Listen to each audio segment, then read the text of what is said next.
নিয়োগ দুর্নীতির পর বর্তমানে রেশন দুর্নীতি নিয়ে তোলপাড় রাজ্য।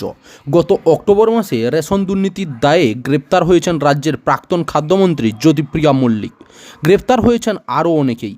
বর্তমানে দুর্নীতির গোড়ায় পৌঁছাতে তদন্ত করছে কেন্দ্রীয় তদন্তকারী সংস্থা ইডি। আর তারপর থেকেই চাপে পড়ে দুর্নীতি ঠেকাতে তৎপর হয়েছে রাজ্য সরকার।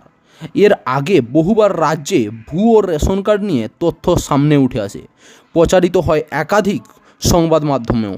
এরপর নড়ে চড়ে বসে রাজ্য। প্রায় বছরখানেক আগেই ভুয়ো কার্ড চিহ্নিত করার প্রক্রিয়া শুরু হয়েছিল।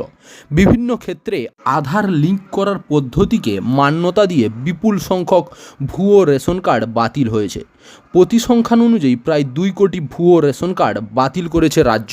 আর এবার আরও বড় পদক্ষেপ, রেশন দুর্নীতির তদন্তর মাঝেই ভুয়া রেশন কার্ড সংক্রান্ত গুরুত্বপূর্ণ তথ্য কেন্দ্রীয় তদন্তকারী সংস্থা ইডির কাছে পেশ করল রাজ্য সরকার। কিছুদিন আগেই 2018 সাল থেকে 2024 অবধি কতগুলি রেশন কার্ড বাতিল হয়েছে সেই তথ্য রাজ্যের কাছে চেয়েছে ইডি। সূত্রের খবর, সম্প্রতি সল্টলেকের সিজিও কমপ্লেক্সে ইডির দপ্তরে পশ্চিমবঙ্গ সরকারের খাদ্য ও সরবরাহ বিভাগ গত কয়েক বছরে বাতিল করা রেশন কার্ডের বিবরণ জমা দিয়েছেন। ইডি সূত্রে জানা গিয়েছে, রেশন বন্টন দুর্নীতির তদন্তে নেমে প্রচুর পরিমাণে ভুয়া রেশন কার্ডের তথ্য তাদের হাতে এসেছে।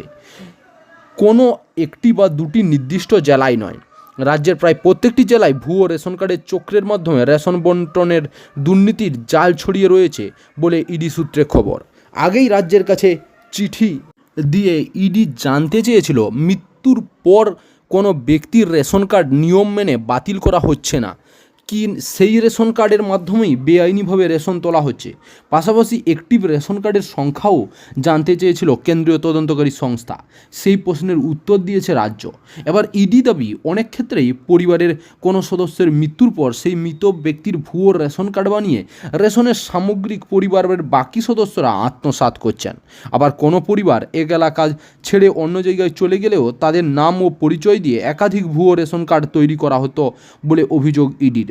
ইডি সূত্রে খবর, রাজ্য সরকারের দেওয়া একাধিক নথিগুলিতেই জানানো রয়েছে যে জেলায় জেলায় প্রায় প্রত্যেক রেশন দোকান থেকেই ভুয়ো রেশন কার্ড শনাক্ত করা হয়েছিল, যার সংখ্যা প্রায় 10 থেকে 15%।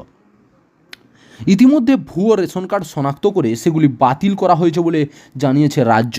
এবার রাজ্যের দেওয়া সূত্র ধরে রেশন মামলা কোন মোড় নেয় সেটাই দেখার।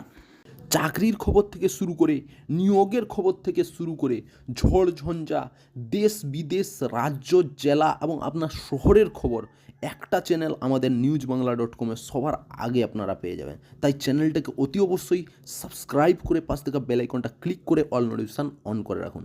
জয় হিন্দ, জয় ভারত।